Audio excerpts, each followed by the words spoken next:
Music festivals, no doubt about it, are at their absolute height. I feel like we've had more music festivals in the last 2 or 3 years, 4 years than we've ever had before.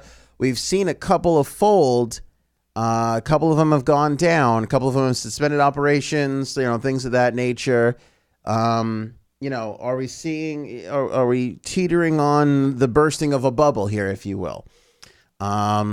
Woodstock's coming up. Coachella, we're heading into weekend number 2. Weekend number 1 was pretty successful. A lot of buzz around it. The stream was good. I'm trying to figure out still if the stream really helps them or hurts them. And here's why I bring this up. Tickets for Coachella weekend number 2 are going for under face value. If you check StubHub, if you check some of the secondary ticket markets, go look around. You can buy tickets for less than they're actually worth. Now, what does that say about the music festival industry altogether? I don't know. I mean, there's a lot of different theories that you can throw around here. One, do we have too many music festivals? There's never been more, so that's entirely possible.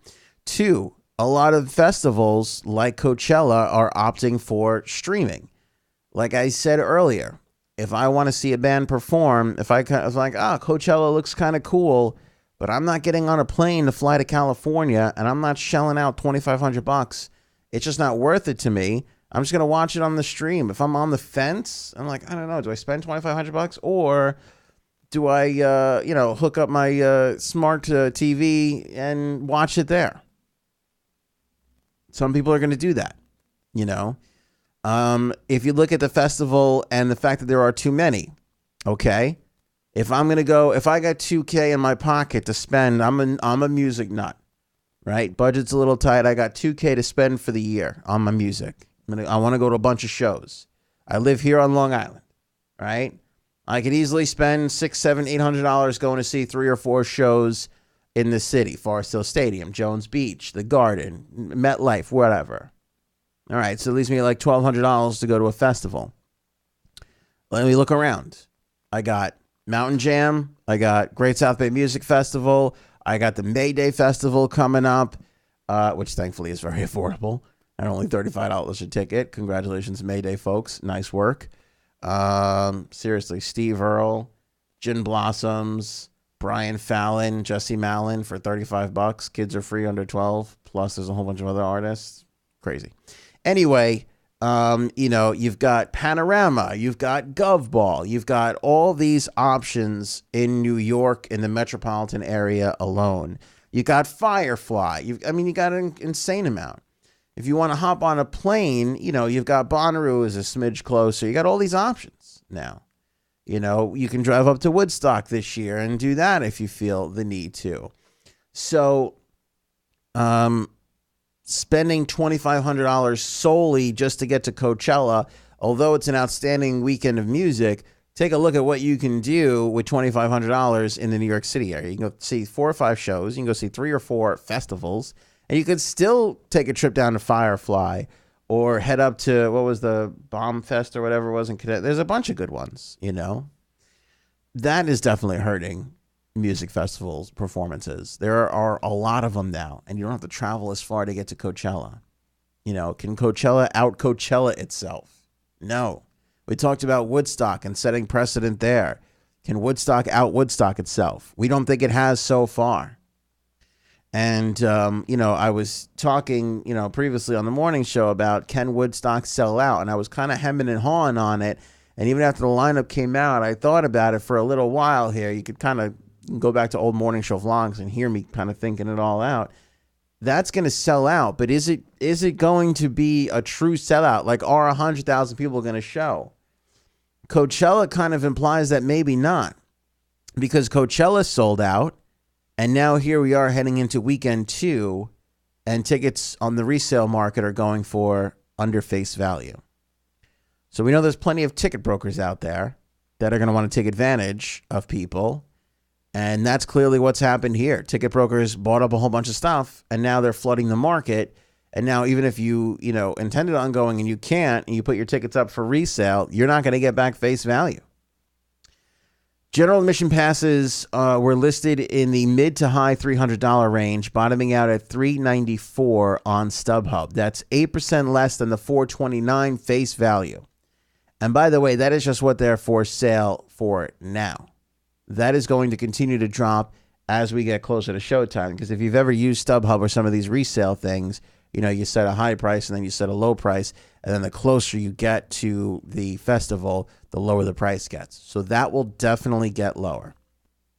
VIP deals are even better. With passes originally priced at $999 on the Coachella website, they're going now for $750. So you can get 25% off your VIP passes for Coachella. That $250 is going to make a difference. The Desert Sun reports that tickets for the weekend one had dropped to a $350 total, 18% below face value on the Friday of the event. So weekend one's tickets were down. Weekend two's tickets are down again. Is it too much now for 2 weeks? I guess 2 weekends too much. Do they not have enough for 2 weekends? I could see them resetting back. But along with the streaming, you know, you may be saying, like, why do they stream a sponsorship money? Big money in that streaming. Big money. You know, you almost don't mind sacrificing a few hundred tickets. You almost don't care about bad press out there that your tickets are going for less than face value when you got huge companies like Pantene and whoever else is sponsoring Coachella just throwing wads of cash at you to get in on your live streaming numbers. It almost doesn't hurt as much, you know. If this is a shift in the music festival industry, I have a feeling that the people over at Coachella are going, all right, we're going to ride this thing all the way down to the bottom because there's still plenty of money to be made from now until when this thing actually does bottom out. By the way, Coachella for the first time ever, will live stream weekend 2 coming up here. That's been confirmed from several outlets, and then eventually Coachella made the announcement, and Pantene is the sponsor of weekend 2. I also think Calvin Klein is, and maybe they have one more. I don't really care to name it because that money's not going in my pocket.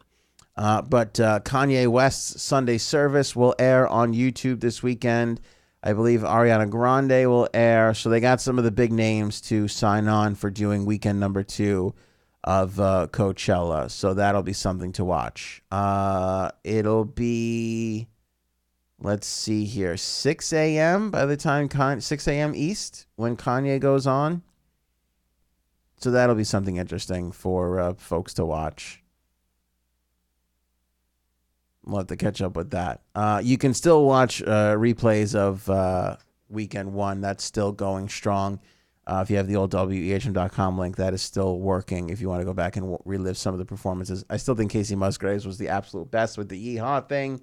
If you missed that, go to yesterday's morning show vlog.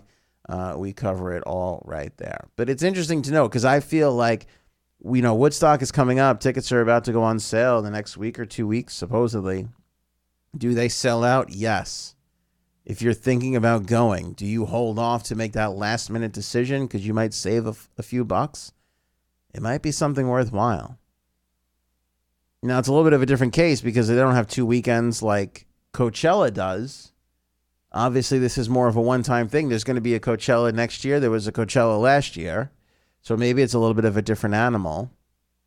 But again, I see these things. I see festivals folding up. It just doesn't bode well for the overall bubble of concert music festivals. You know, the industry just has become too configured with, you know, 1 or 2 huge players trying to box everybody out, and also agents becoming more and more By the way, booking agencies are more powerful than ever. More powerful than ever. You have more music venues open. You have more festivals available. You know, they have never been more powerful than they have been right now. Because agents can go out there and go, oh, hey, Coachella, this is what I want for my artist. And Coachella could be like, well, that's a little too expensive for us. No problem. We'll go to Bonner. It's cool. Or I'll align myself with this company, with Live Nation or with Golden Voice, because they'll promise me, you know, festivals, you know, X, Y, and Z. So I don't need your, you know, but this is what you got to pay if you want my artist on there. And although it's maybe not the most you know, I guess, ethical thing in the world, there are those scenarios where the artists will be like, oh, do you want Ariana Grande? Cool. Here's 7 other of my artists that you need to book in order to get her, because she doesn't come without them. And probably Ariana Grande doesn't even know that that kind of thing is happening. I can't prove this. These are all quote unquote allegations, but you kind of get the sense that these things are happening amongst the industry. So that's our wrap up on music festivals. Is there a bubble? I believe so. Are we starting to see it crack a little bit? I believe we are. Will Woodstock sell out? Yes. Will there be tickets available in the secondary market? A whole slew. Will we have less than 100,000 people showing up like we're going to have less than capacity for Coachella weekend 2? Yes. I do think that is going to happen. Absolutely.